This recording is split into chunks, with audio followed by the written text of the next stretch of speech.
obanze nsunemu leka neekubire njimayo Masi asese kyapa kunkana nnyo naggwa ku bifuuyi Junda yali bageze ekiseera kyange bw'atyo nasengulako kawunga ka muwogo n'andaza mu nsoko ezigudde akaleka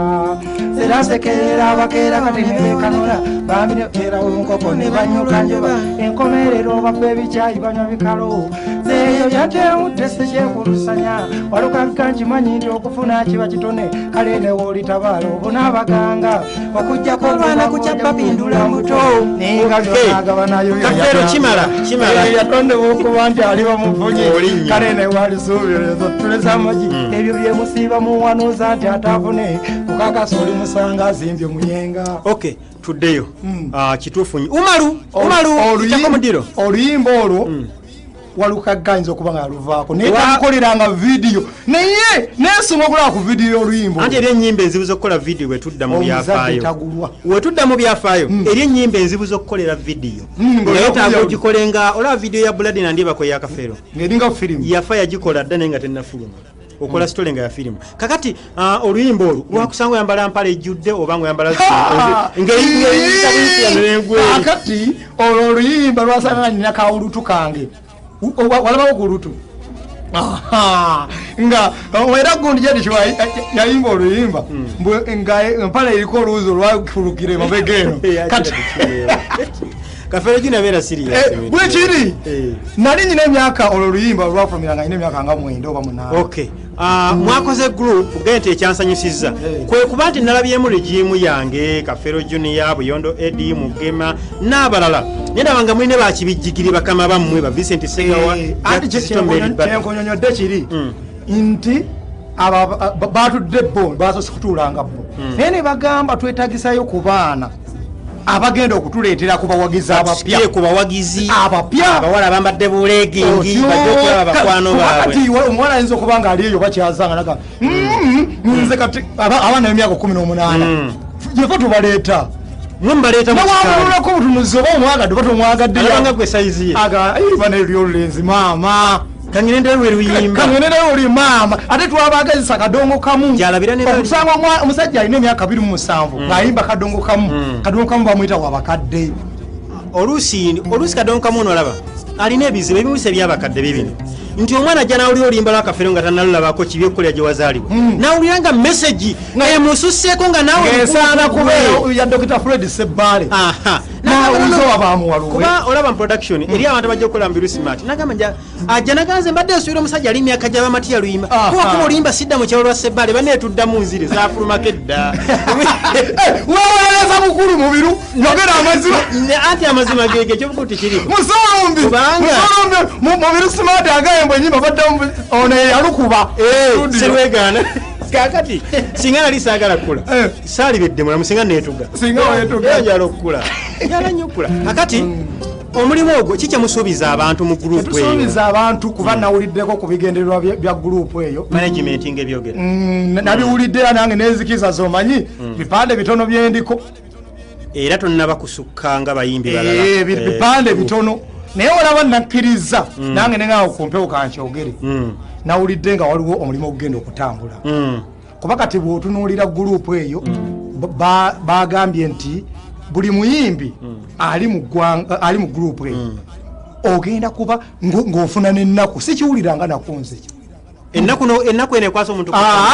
nti ekyazanga wa Kafeero Junior okugabana shows audio niye nga mu group eno yagyenkoledde sikirabanga nako abanene bagamba mbu expense yazitutte yani ateze mumanyi expense yaba yatutte se gamba ekitegeeza nti ogenda kuba ne show yo abayimbi bonna bayimbe nga sente gozira kitegeeza group eyo boso ogigaggawaliramu osobola okubeerawo niye okuyimbira obwerere bannaye tukukooye ani ali mu management eyo Lubwama Moses onali manager wa Mathias walukaggawo emirimu agimanyi mbanga mumutegedde ekirala ekisula ebibiina abayimbi mwegulumiza nnyo nze segundi okuyimba ekyo munakikola mutya kuba kyasula ebibiina bingi waliwo practice eyakoleddwa era kuseezimu ojja kusanga Kafeero yaggaddewo okyebuuze ekivudde kuki nga Meribata ayimbi agenze ayimbidde ku namba 2 sigamba nti adduse ng'ate akyali walina okudda okuzanyirako Kafeero otyo nkube Kampala ngogenda kumulaba nga alina enjala bwate nga ali mube Kampala nenga gwolina okuggalawo nenga nze nzigalawo n'ekivulu abe Kampala enkya olwenkya kati olwenkya ne bukya kumajanga buyondo Edi yaggalawo Bufumba Award noleko olaba buli wantu jateekawo ekivulu kyawo buli wantu kivulu kyawo tugambe kati bannange andi kati ate okuyitira wano esembabule ne wooti tusanye weti wano bibeno we basinga okwagala kati ate enkya Jaki Kizito wabe yaleese simanyi bamayumba 10 tebasiima zirindaba nti ate ebo babyagala mu luweero yalina okuggalawo kitegeeza mwagala kuzzaawo enkola y'okuba nti omuntu akulabye ekajjansi alina okwepakira gye kubayita alabe ekyenjawulo ekirala mwagala kusula bantu ddalo ebintu ebyo nga byakoma mu matenda andi kati olwo bikomyewo waliwo emigigi emito egizze okugumiza ekibira abaami bano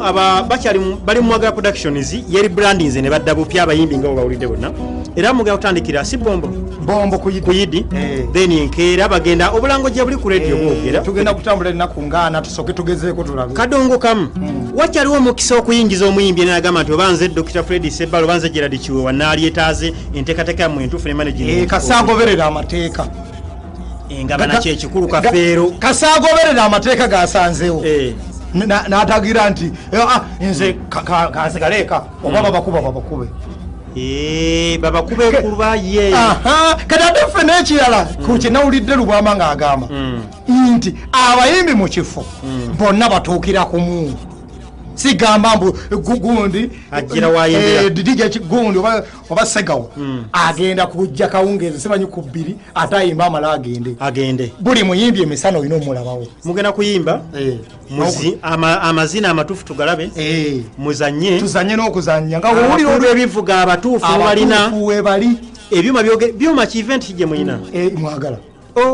notomalayo okay abayimbi bakadonkamu tubajukize nga tuwemule Kafeero Junior n'abalala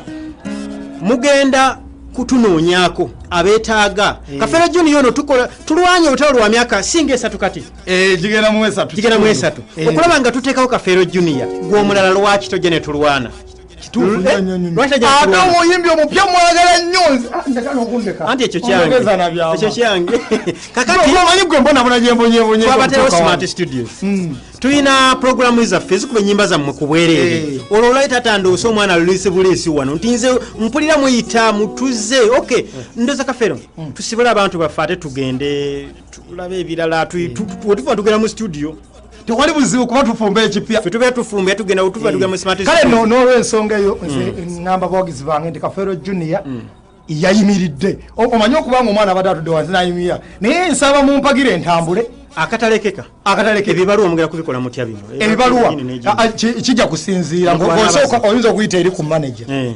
kubanga tetiba bitugala n'atuna mu program bamujja kukola kabuusu ng'ate muli nateetenkera